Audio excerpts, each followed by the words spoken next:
Shalom, back with part 3. And the dead bodies shall lie in the street. Let's continue here. We're in Ezekiel chapter 37, the valley of dry bones. All right, so let's continue here. And again he said unto me, prophesy upon these bones, and say unto them, O ye dry bones, hear the word of the Lord. Again, this is how the great awakening is taking place. All right. Thus saith the Lord God unto these bones, behold, I will cause breath to enter into you, and ye shall live. All right. What is that breath? This truth, wisdom, knowledge, and understanding of the scriptures. You understand that, people? All right.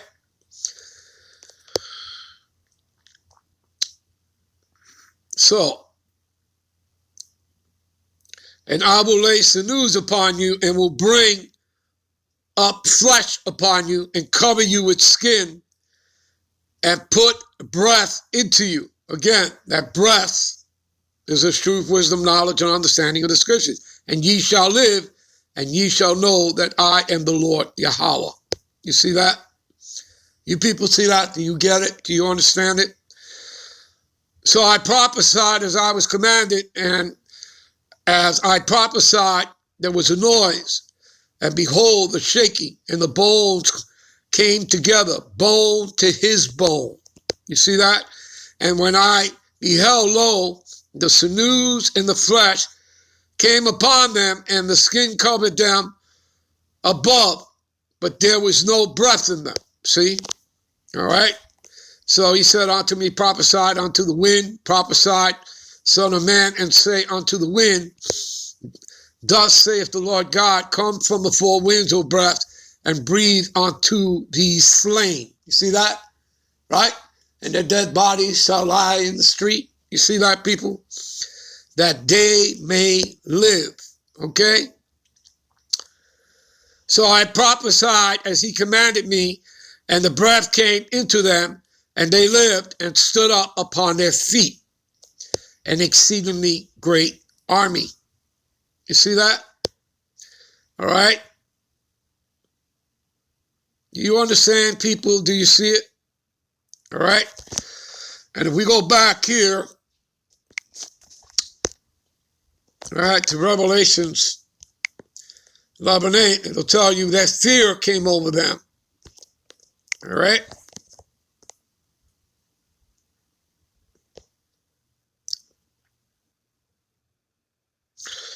So let's see here.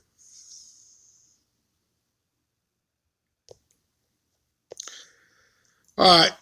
And after the 3 days and a half, right, those 350 years, again, that's a metaphor because we know that slavery was longer than that, much longer. All right. So after 3 days and a half, those 350 years, the spirit of life from God entered into them. Right? And we just read that in Ezekiel chapter 37. Right? And they stood upon their feet, right, as a great army. We just read that. And great fear fell upon them which saw them. You see that? So there's fear upon them. Why? Because we're out here making these videos from the elders on down, okay, and going out here street teaching. Do you get it, people? Do you see it? Do you see the prophecies being lived out?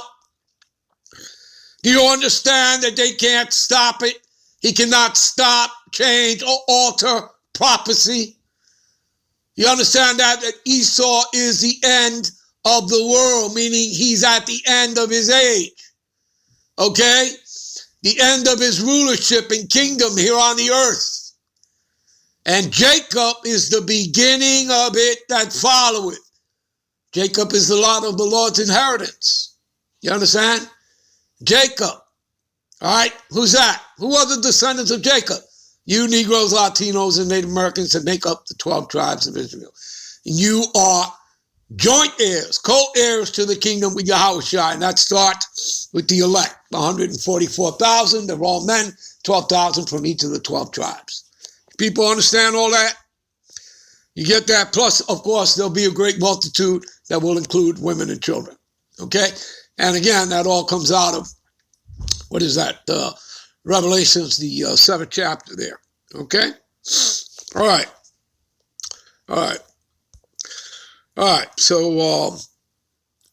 what furtherance here we're going to get into here. All right. So I believe we covered that. Get into the great city. All right. We're going to get into the great city. All right. And the great city. All right.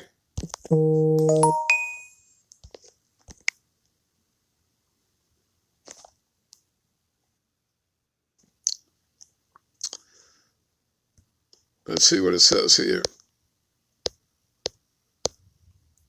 All right.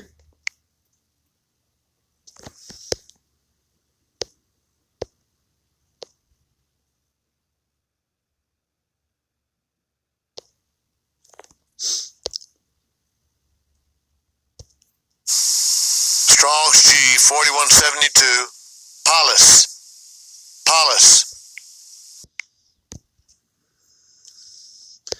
A city, one's native city in which one lives. All right. Okay. The capital in the heavenly kingdom. All right. Inhabitants of a city. All right.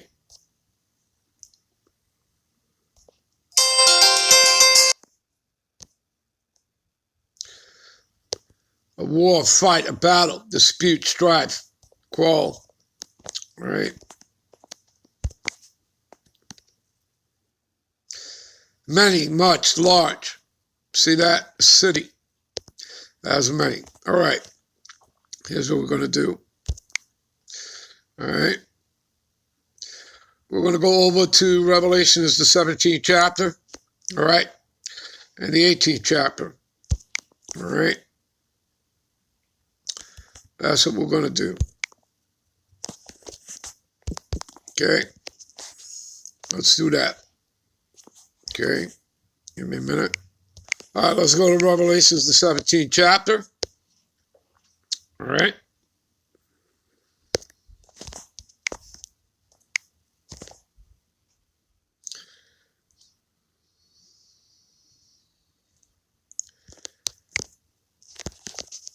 All right. And you know what? We're going to start right down here.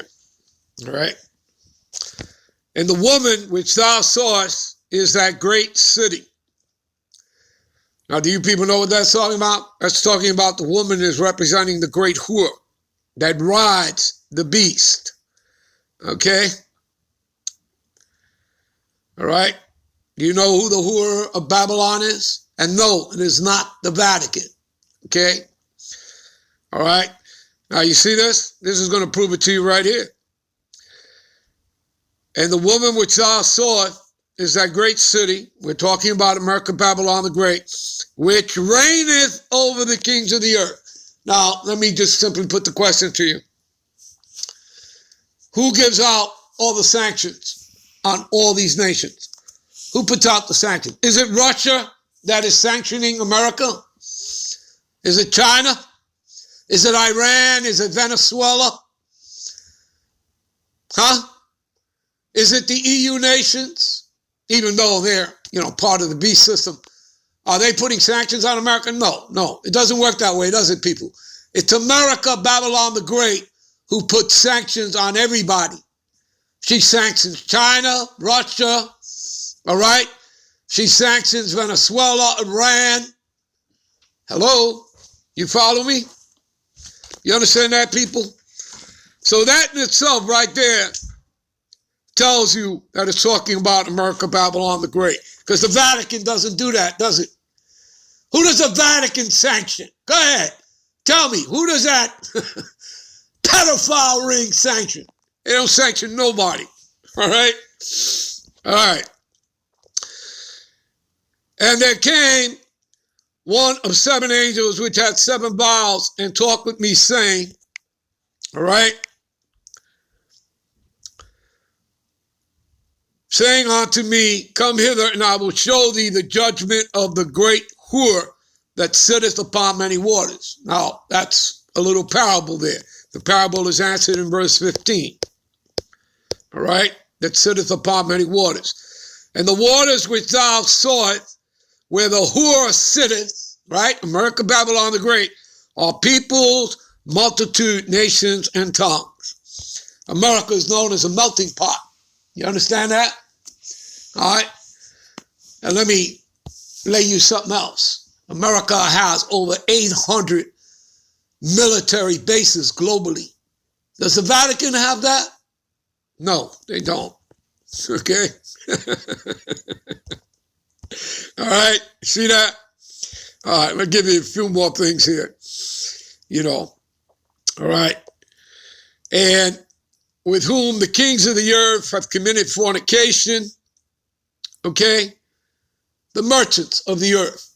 You understand that? All right, China has gotten wealthy off America, all right? You understand? Consumerism, people. Do you get it? And the inhabitants of the earth have been made drunk with the wine of her fornication. That wine are her doctrines, her legislations, all right? Her draconian laws, her ways and her customs, all right?